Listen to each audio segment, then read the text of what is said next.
السلام علیکم. یہ چند ایک اہم سوال آئے ہوئے ہیں. پہلا اہم سوال تو یہ ہے کہ اصحاب کہف جو لوگ تھے ان کی تعداد کیا ہے اور وہ کتنے سال رہے، تو غار میں کتنے سال رہے اس پر اور اس کی وضاحت کرنا. گو کہ اس کا میں سورہ کہف کے درس میں بھی سمجھا چکا ہوں اور اس کے علاوہ بھی اصحاب کہف کے حوالے سے 2 قسطوں میں تفصیلاً ریکارڈ کر چکا ہوں، لیکن پتہ نہیں لوگ شاید غور سے نہیں سنتے کہ دوبارہ یہ سوال کر بیٹھے ہیں. تو آیات صرف اسی کو یعنی قرآنی آیت سے واضح کر دیتا تاکہ بات بالکل واضح ہو جائے. تو پہلے آپ کے سامنے روایتی مروجہ ترجمہ پیش کر دوں گا اور پھر اس کے بعد اس کی حقیقی فہم کو واضح کریں گے. اسی میں آپ کو آپ کے سوالات کے جوابات بھی مل جائیں گے.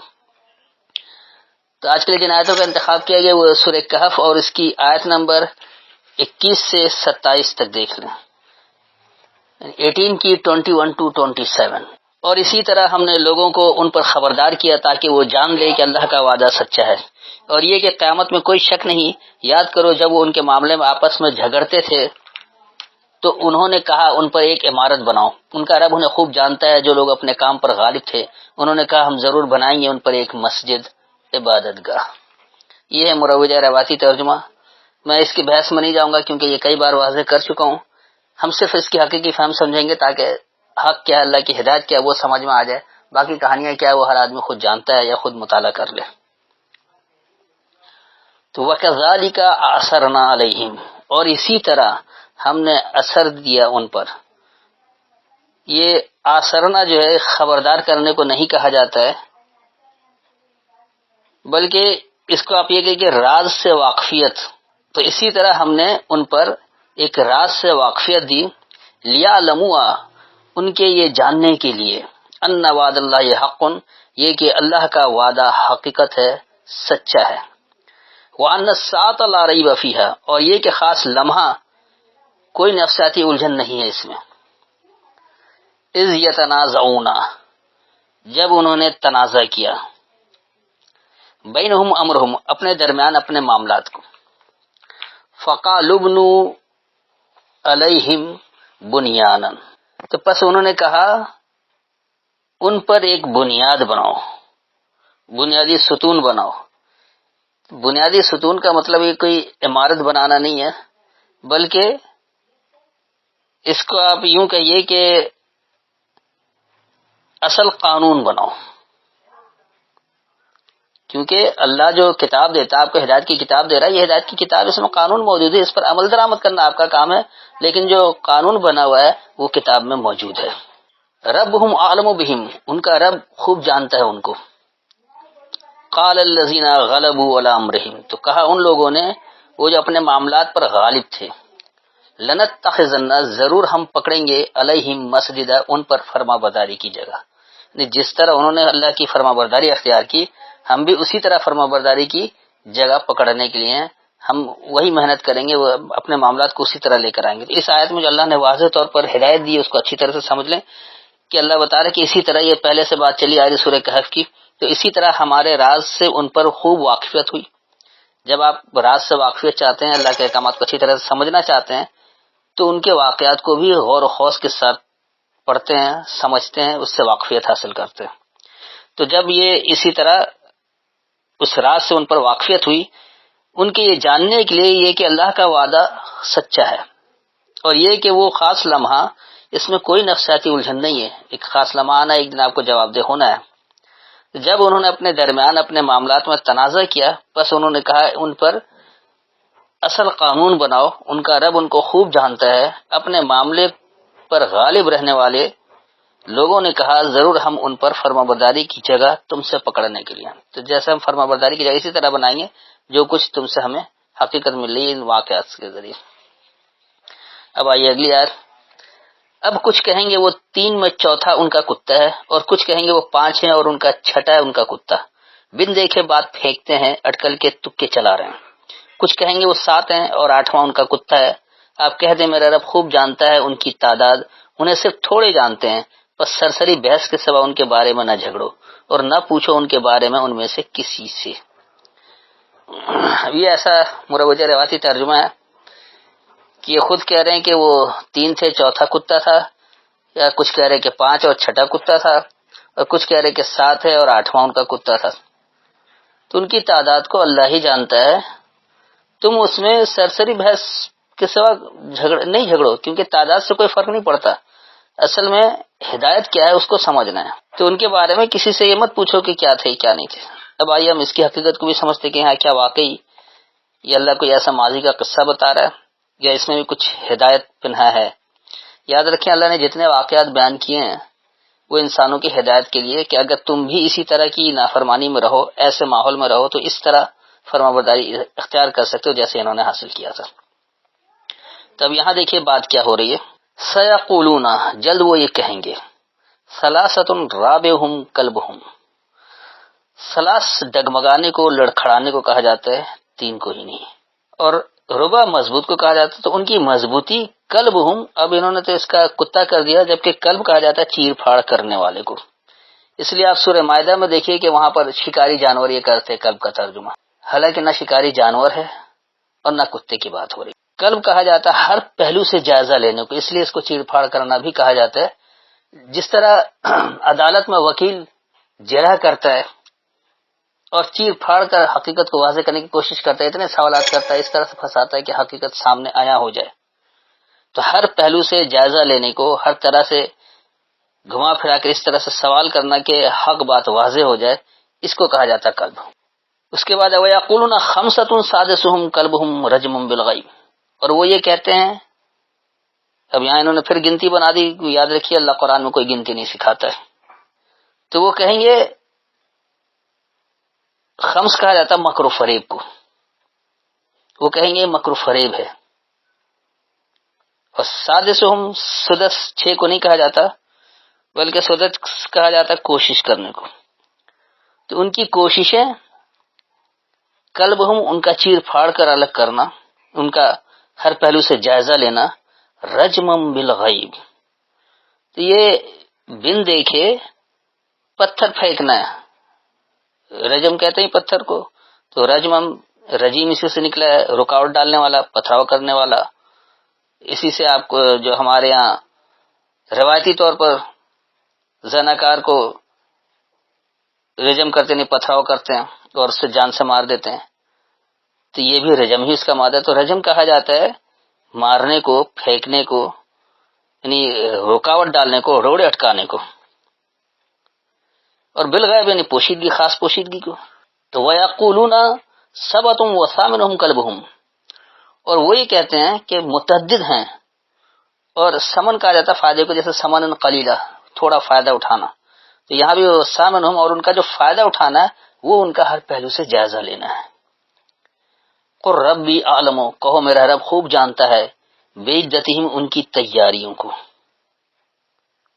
مَا يَعْلَمُهُمْ إِلَّا قَلِيلٌ، جو یہ انہیں علم ہے صرف تھوڑا ہے.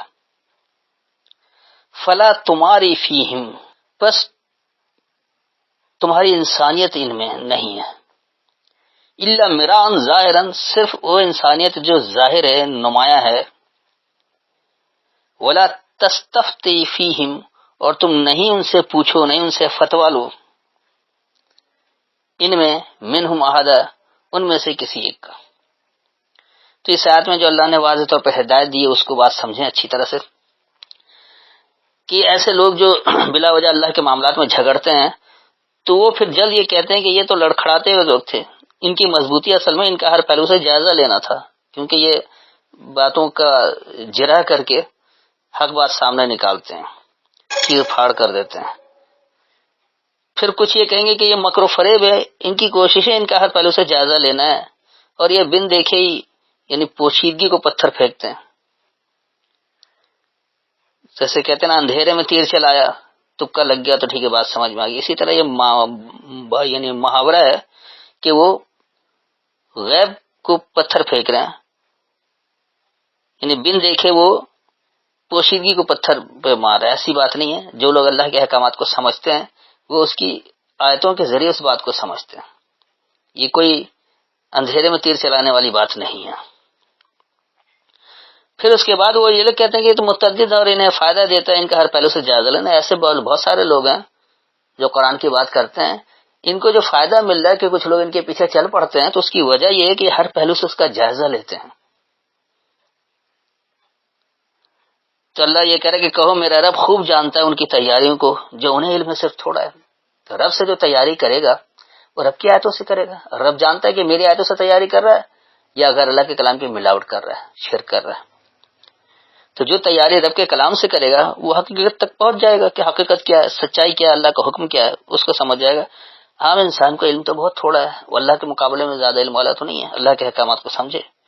تو پھر اللہ یہ بتا رہے کہ پس تم ان میں انسانیت نہیں کرو. تو ایسے لوگ جو بلا وجہ باپ دادا کے پیچھے چلے رہتے ہیں، سمجھتے نہیں ہیں، لیکن جھگڑنے کے لیے تیار ہوتے کہ ہم سے بڑھ کر کوئی قرآن سمجھنے والا نہیں ہے. اللہ کہتا ہے کہ اللہ کے کلام مکمل اور واضح ہے، اور اس کو بیان کر دیا گیا، واضح کر دیا گیا. ہمارے یہاں یہ لوگ کہتے ہیں کہ ہرگز اللہ کے کلام کی کوئی وضاحت نہیں ہے، اس کو تو جب تک سایہ اربع یا سایہ ستہ سے نہیں سمجھیں گے بات ہی نہیں سمجھ میں آئے گی. اللہ کہہ رہے ہیں یہ مکمل اور ہدایت کی کتاب ہے. ہمارے علماء کہتے ہیں یہ نامکمل کتاب ہے، ہدایت کی کتاب نہیں ہے. ہدایت کے اس کی بغیر سایہ ستہ یا سایہ اربع کی ملاوٹ کے سمجھ ہی میں نہیں آتا. تو یہ ہے بنیادی فرق. تو یہ ان لوگوں کو علم تھوڑا ہے اور یہ چاہتے ہیں کہ ان کے تحت چلا جائے. اس کے بعد پھر اللہ یہ بھی کہہ رہا ہے کہ صرف جو انسانیت ان کی نمایاں ہے، ظاہر ہے، تو تم ان میں سے کسی ایک کو ان سے پوچھو نہیں، ان سے مت پوچھو. ان کی اگر کوئی انسانیت ہے بھی کسی کام میں آ رہی ہے تو وہ ظاہر نمایاں نظر آتا ہے کہ کہاں وہ اپنے مسلک کے مفاد کے لیے بات کرتے ہیں یا اپنے باپ دادا کے اپنے دین کو غالب کرنے کے لیے بات کر رہے ہوتے ہیں. ان کی حقیقت اللہ کی ہدایت لینا نہیں ہے.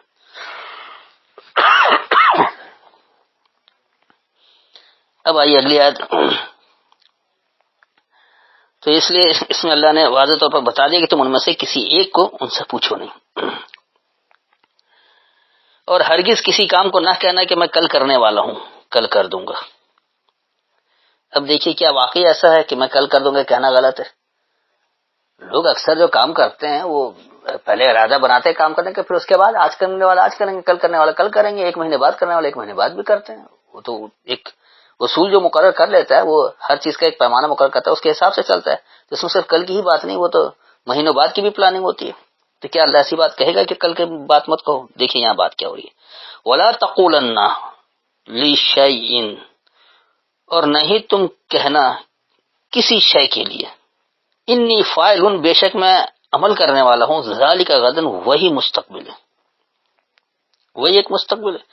نہیں، تم کسی بھی شے کے لیے نہیں کہنا کہ میں یہ فعل کرتا ہوں، میں یہ فعل کر رہا ہوں اور اسی کا مستقبل ہے، جو میں کر رہا ہوں وہی ٹھیک ہے، باقی سارے غلط ہیں. ایسا نہیں ہونا چاہیے.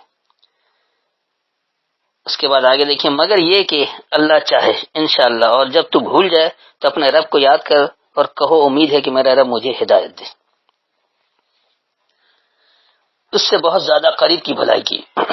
تو یہ ان کا مروج روایتی ترجمہ ہے کہ انشاءاللہ کہہ دینا اور اس کے بعد کام نہیں کرنا، سارا الزام اللہ پر ڈال دینا. تو ایسی کوئی بات نہیں ہے. اور نہ بھول جانے کو اللہ کہہ کے بھول جاؤ تو پھر اللہ کو یاد کرو. یہاں اللہ کیا کرا ہے؟ اللہ، سوائے ان یشاء اللہ، یہ کہ اللہ کی چاہت ہو. تو میرا جو فعل ہے وہ اگر اللہ کی چاہت کے مطابق ہوگا، اللہ کے احکامات کو سمجھوں گا تو پتہ لگے گا اس کی چاہت کیا، اس کے چاہت کے مطابق ہوگا ہمیں نتیجہ ملے گا. اگر اس کی چاہت کے مطابق آپ کام نہیں کر رہے لیکن آپ الزام لگا رہے کہ اللہ کا یہ حکم ہے تو آپ کو وہ نتیجہ نہیں ملے گا. پھر وذکر ربک اذا نسیت، اور یاد دہانی لو اپنے رب کی جب تم بھول جاؤ. وقل عسیٰ، اور کہو ممکن ہے، ان یہدینی ربی، یہ کہ مجھے میرا رب ہدایت دے. لیقرب من ھذا رشدا، قریب ہونے کے لیے اس سے منزل تک پہنچنا. رشد کہتے ہیں منزل کو، تو رشید منزل تک پہنچنے والا، رشدہ منزل تک پہنچنا. تو یہاں پر جو اس آیت میں اللہ واضح طور پر بتا رہا ہے کہ سوائے یہ کہو کہ جو میرا عمل ہے وہ اللہ کی چاہت کے مطابق ہو، اور اپنے رب کی یاد دہانی لو جب تم بھول جاؤ. جب کسی کام میں رب کی یاد دہانی لینا بھول جاؤ تو اسے جب بھی یاد ہے رب کی یاد دہانی لے لو، اور کہو کہ ممکن ہے کہ میرا رب مجھے ہدایت دے کہ میں اس سے منزل سے قریب ہونے کے لیے ہوں. منزل میری کیا ہے؟ اللہ کے احکامات کی فرما برداری. اس سے قریب ہونے کے لیے اللہ کی ہدایت چاہیے کہ رب کیا ہدایت دے رہا اس کو سمجھے. اور وہ اس غار میں 300 سال رہے اور ان کے اوپر 9. اب دیکھیے ایسا لگتا ہے جیسے اللہ کے انہوں نے بالکل جاہل گنوار بنا رکھا ہے. 309 سال ویسے 309 کہہ دیتا، 300 اور پھر اوپر 9 سال. یہ کس قدر کم عقل لوگوں کی بات ہے. کیا اللہ اس طرح کی بات کرے گا؟ دیکھیے یہاں بات کیا ہو رہی ہے. ولا بیسو، اور وہ رہے، فی کہفہم، اپنے پناہ گاہ میں. کہف جو غار کوئی نہیں کہا جاتا ہے، پوشیدہ جگہ کو، انڈر گراؤنڈ جگہ کو، جہاں خفیہ رہ کر کام کیا جا سکے. تو آج کل تو ویسے ہی انڈر گراؤنڈ بہت سارے یا کہیں بھی خفیہ طریقے سے چھپ کر لوگ کام کر رہے ہوتے ہیں، وہی کہف کہلاتا ہے. غار ضروری نہیں، آج تو غار کا زمانہ ہی نہیں ہے، تو یہ ماضی کی کتاب ہو جائے گی، ایسا ہرگز نہیں ہے. تو وہ رہے اپنے پناہ گاہوں میں، ثلاثہ مئتن، لڑکھڑاتے طریقہ کار میں، فسادی طریقہ کار. مئتن کہتے ہیں فساد کو، بگاڑ کو. سلاس لڑکھڑانا، اور سنین طریقہ کار، سنن اسی سے نکلا. تو وہ رہے اپنی پناہ گاہوں میں لڑکھڑاتے فسادی طریقہ کار میں. وازدادوا تسعا، یعنی ان کی کوششیں زیادہ ہوئیں. تو جب ایسے فساد زدہ ماحول میں ہیں، ایسے سڑے ہوئے ماحول میں لوگ موجود ہیں، ایسے فسادی طریقہ کار میں جہاں اللہ کی بات کو سمجھنا تو دور کنار، اس کے قریب بھی نہیں جانے دیتے ہیں، تو یہاں پر کیا ہوتا ہے، ان کی کوششیں اور زیادہ ہوتی ہے جو اللہ کے فرما بردار ہوتے ہیں کہ کس طرح خود بھی اللہ کی فرما برداری اختیار کرے اور قوم کو بھی اس پر لے کر آئے، تاکہ باکردار افراد سامنے آئے، بہترین معاشرہ بنے اور وہ سلامتی والا نظام نافذ کیا جائے جو اللہ چاہتا ہے.